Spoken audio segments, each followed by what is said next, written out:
Oi galera, tudo bom?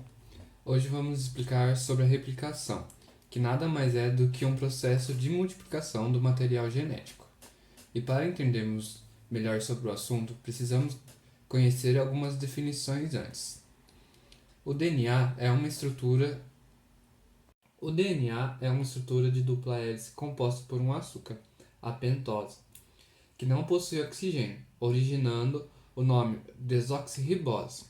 Outro componente é o fosfato, além das bases nitrogenadas, sendo elas adenina, guanina, citosina e timina. Já o RNA é uma estrutura de fita simples e possui um açúcar, ribose, que apresenta o oxigênio, por isso seu nome não possui o prefixo desoxi. Também é composto por um fosfato e diferente em suas bases pela presença de uracila ao invés de timina.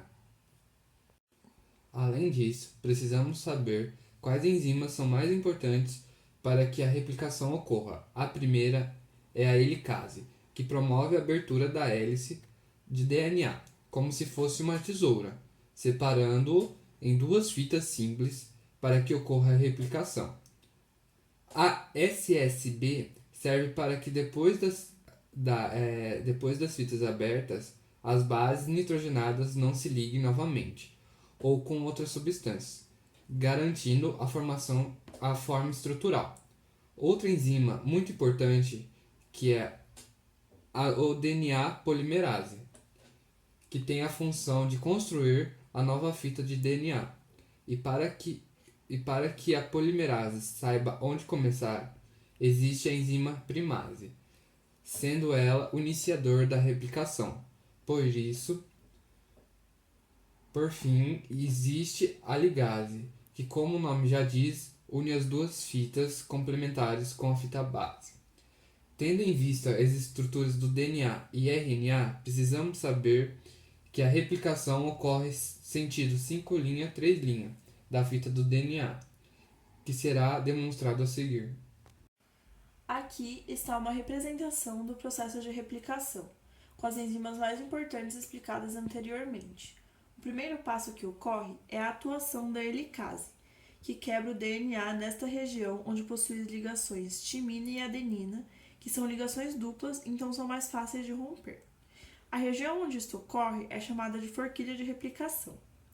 Depois, ocorre a atuação da primase em determinado ponto chamado origem, indicando onde o DNA polimerase irá adicionar as novas bases complementares. A partir disto, a DNA polimerase inicia a adição de bases nitrogenadas para a formação da nova fita de DNA. Esta adição ocorre da seguinte maneira: a adenina se liga com a timina e a citosina se liga com a guanina.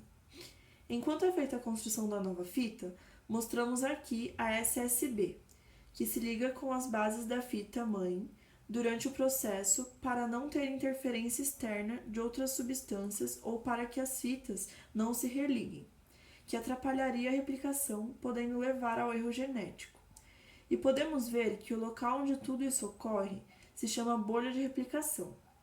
Então, feita a adição de bases, para finalizar, vem a ligase, que realiza ligação de fato das bases nitrogenadas, sendo ligações de hidrogênio, formando as duas novas fitas de DNA que carregam o material genético.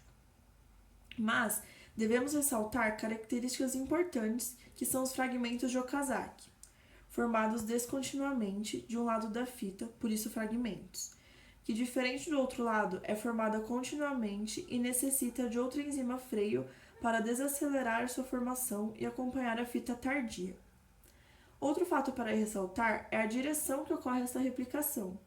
Como explicado anteriormente, ocorre da direção 5' para a direção 3', mas a enzima helicase pode atuar ou de forma unidirecional, a partir de uma origem, ou de forma bidirecional, necessitando de duas enzimas para tal função, sendo que a origem está no meio.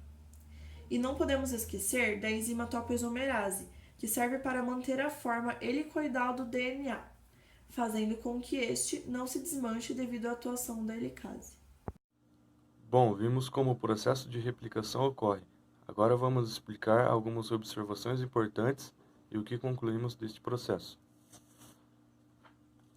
A gente pode concluir então que a replicação é um processo semi-conservativo, pois sempre irá manter 50% da informação da fita base.